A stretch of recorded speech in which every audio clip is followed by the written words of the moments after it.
Movie की शुरुआत में आदमी काम धाम से अपने घर पर आता है तो इसकी पत्नी किसी के साथ में गलत काम धाम कर रही होती है। इसके बाद सीन कटकर यहाँ आ जाता है। फिल्म की शुरुआत विक्रम से होती है। विक्रम रेलवे में गेट मैन है। विक्रम जहाँ अपना ड्यूटी करता है यहाँ दूर दूर तक कोई गांव नहीं होता है, बस चारों तरफ रेगिस्तान और हमेशा उड़ता हुआ धूल कंकड़ है। दोस्तों, ऐसा नज़ारा देखकर एकदम से लोग डर जाते हैं और यहाँ दिन में एक दो ट्रेन आती है। विक्रम यहाँ नौकरी करते करते बाहर की दुनिया एकदम भूल जाता है कि बाहर भी कोई दुनिया होती है। विक्रम एक दिन ऐसे ही फाटक बंद कर रहा होता है, तभी इसको ट्रेन से एक लड़की कूदती हुई दिखाई दे जाती है। विक्रम पास जाकर लड़की को देखता है तो लड़की बेहोश हो गई थी, मगर हाँ, इसका सांस चल रहा होता है। विक्रम लड़की को घर पर लाता है और बिस्तर पर लिटाकर चोट देख रहा होता है। तभी लड़की होश में आ जाती है, फिर विक्रम से पानी मांग रही होती है। विक्रम पानी देता है और लड़की पानी पीकर विक्रम को थैंक यू कहती है कि आपने मेरी जान बचाया है। फिर लड़की जाने लगती है, जिस पर विक्रम कहता है रुको, आराम करो, यहाँ दूर दूर तक कोई साधन नहीं है, कैसे जाओगे? जिस पर लड़की कहती है मैं किसी भी प्रकार से चली जाऊंगी। फिर लड़की बाहर आकर बाहर का सन्नाटा देखती है और चल देती है, मगर चोटिल होने के कारण लड़की तनिक दूरी पर जाने पर बेहोश हो जाती है। फिर विक्रम लड़की को कमरा पर लाता है। फिर लड़की अचानक होश में आ जाती है। विक्रम यकीन दिलाता है कि यहाँ आपको कोई दिक्कत नहीं होगा, आप आराम करो। फिर विक्रम अपना नाम बताता है और कहता है मैं गेट मैनिंग का काम करता हूँ रेलवे में। इसके बाद सीन यहाँ दिखाया जाता है। विक्रम फाटक पर काम कर रहा होता है, तभी लड़की विक्रम के पास आती है और कहती है मैं आपको समझ नहीं पाई कैसी इंसान हूँ, इसलिए मैं आपसे सत्य बोलूँगी। मैं ट्रेन से गिरी नहीं थी, बल्कि मैं अपने आप से कूदी थी और मेरा नाम रेखा है।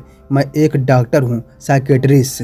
मेरे पास एक दिन पागल पेशेंट आता है, उसका नाम रवि था। वह अपनी पत्नी से बहुत प्यार करता था। अचानक उसकी पत्नी का मौत हो जाता है, इसीलिए वह बंदा पूरी तरह से पागल हो चुका था। मैं उसका देखभाल, मेडिसिन आदि का ख्याल रखती थी।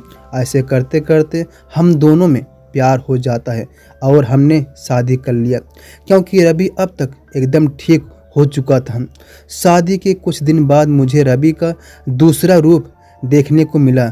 रवि छोटी छोटी बातों पर गुस्सा हो जाता है और मुझे मारता पीटता और गलत नशापाती करने लग जाता है। इसके बाद मुझे मालूम चलता है कि वह अपनी पत्नी को मारा था, इसीलिए मैं अब उससे दूर होना चाहती थी, कहीं मुझको भी ना मार दे। मैं भाग रही होती हूँ, मगर रवि ज़बरदस्ती करके ट्रेन में मुझे चढ़ा देता है और जब रवि सो रहा था मैं कूद गई थी। अब मैं जीना चाहती हूँ, उसकी मार से एकदम ऊब चुकी हूँ।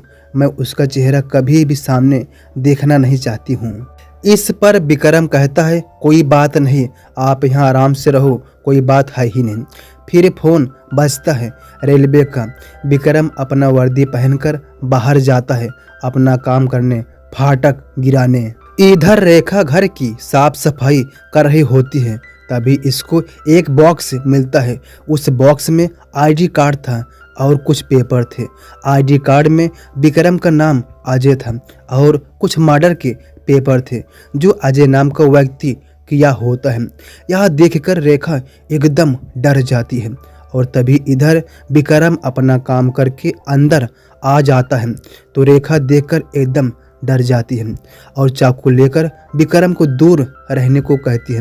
विक्रम बॉक्स से पेपर बाहर निकला हुआ देखकर समझ जाता है और रेखा से बड़े प्यार से चाकू लेकर रख देता है और अपना अतीत बताने लग जाता है। विक्रम कहता है, सही, मेरा नाम अजय है। मेरी माँ मेरे लिए एक लड़की देखी हुई थी। शादी के लिए मैं उससे मिला, वो मुझसे मिली। मुझको वो पसंद थी, मैं उसको पसंद था। हम दोनों का शादी विवाह हुआ। फिर शादी के कुछ दिन बाद इसका चचेरा भाई हमारे साथ रहने लगा। बेचारा बहुत अच्छा होता है। वह मेरे साथ मेरे खेती बाड़ी में बहुत ही अच्छा काम धाम करता था, मेरा सहायता करता था। फिर हम दोनों को 2 बच्चे हुए, एक बेटी एक बेटा। तो मैं अपनी पत्नी को कहा, अब बच्चे बस करते हैं। मेरी बीवी नहीं मानी, तो इसलिए मैं चुपके से जाकर डॉक्टर से नसबंदी का सलाह ले रहा होता है। तभी डॉक्टर ने कहा, आपको ऐसा करने का कोई आवश्यकता नहीं है, आप कभी भी पिता नहीं बन सकते हो। तो मैं यह बात सुनकर दंग हो जाता हूँ कि ये 2 बच्चे किसके हैं। तो मैं जब घर पर आया तो दोनों भाई बहन को रंगे हाथ पकड़ लेता हूँ और गुस्से में सभी को मार देता हूँ, क्योंकि मैं उन चारों लोगों के परिवार से अलग था, क्योंकि मेरा कोई वहाँ पर था ही नहीं। बताओ इसमें किसकी गलती है? और पुलिस से बचकर यहाँ पर नाम बदलकर रहने लगता हूँ। इसके बाद रेखा विक्रम को समझाती है, कोई बात नहीं, जो हो गया सो हो गया, चलो खाना खाते हैं। खाना खाने जा रहे होते हैं, देखते हैं कि पानी नहीं होता है, जिस पर विक्रम पानी भरने गांव की ओर कुएं में जा रहा होता है। परंतु रेखा विक्रम को रोककर खुद पानी लेने चली जाती है और विक्रम घर पर आकर आराम से लेट जाता है। तभी विक्रम को बाहर किसी का आने का आहट होता है। विक्रम बाहर जाकर देखता है तो एक आदमी आया होता है। यह रवि ही होता है। रवि विक्रम से पूछता है, यहाँ कोई लड़की आई है क्या? विक्रम मना कर देता है। फिर रवि विक्रम के बगैर पूछे ही रेखा का अतीत बताना चालू करता है और कहता है, वह एक पागल लड़की थी, मैं एक डॉक्टर हूँ, वह मेरे पास इलाज करवाने आई होती है, उसका नाम पारो है। इलाज करते करते हम दोनों में प्यार हो जाता है। फिर हम लोगों ने शादी कर लेते हैं। शादी के कुछ दिन बाद इसका तबीयत पहले की भांति गड़बड़ होने लगता है। शराब चरस आदि का सेवन करने लगती है। मैं बहुत रोकता मगर वो नहीं मानती। फिर एक दिन वह सुरेश काका को मार देती है जान से। मैं इसको पुलिस से बचाने और इसका इलाज करवाने ले जा रहा होता हूँ। ये पागल कूद गई है, कहाँ खोजूं? जिस पर विक्रम ऐसा बात सुनकर दंग हो जाता है और कहता है, मैं किसका बात मानूं कि कौन सच बोल रहा है। इसके बाद विक्रम रवि को यहीं बैठाकर रेखा के पास जाता है गुस्से में और कहता है, तुम्हारा नाम पारो है ना?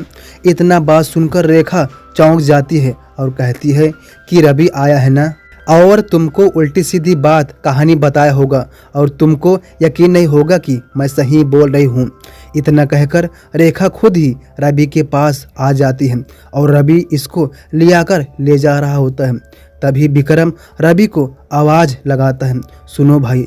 रवि को लगता है कि शायद विक्रम पैसा मांग रहा है। रवि विक्रम के पास आकर पैसा दे रहा होता है, परंतु विक्रम पैसा नहीं लेता है और कहता है, आप पैसा ना देकर रेखा को यहीं छोड़कर जाओ, आप इसको ले जाकर मारोगे ना। इतना बात कह ही रहा होता है, तभी पीछे से रेखा राड से रवि के ऊपर वार कर देती है और रवि बेहोश होकर गिर जाता है और दोनों रोने लगते हैं। विक्रम रेखा से कहता है, मुझे माफ़ कर दो, मैं तुमको ठीक से पहचान नहीं पाया और इस पागल के साथ भेज रहा था। फिर रेखा विक्रम को डांटती है कि मैं पहले ही बोली थी कि मैं झूठ नहीं बोलती हूँ। तभी रवि होश में आ रहा होता है। यह सीन देखकर विक्रम रेखा के प्यार में पड़कर रवि को जान से मार देता है। फिर रेखा रोते हुए घर में चली जाती है। इधर विक्रम रवि के वॉलेट से पैसे ले रहा होता है, तभी इसको एक पर्ची मिलता है। यह पारो नाम पेशेंट का दवाई की पर्ची होता है। अब विक्रम को सब समझ आ जाता है कि सही कौन है गलत कौन है। तभी पीछे से रेखा विक्रम के ऊपर वार कर देती है। दोस्तों, इसमें कौन सही है कौन गलत है आप ज़रूर बताइएगा।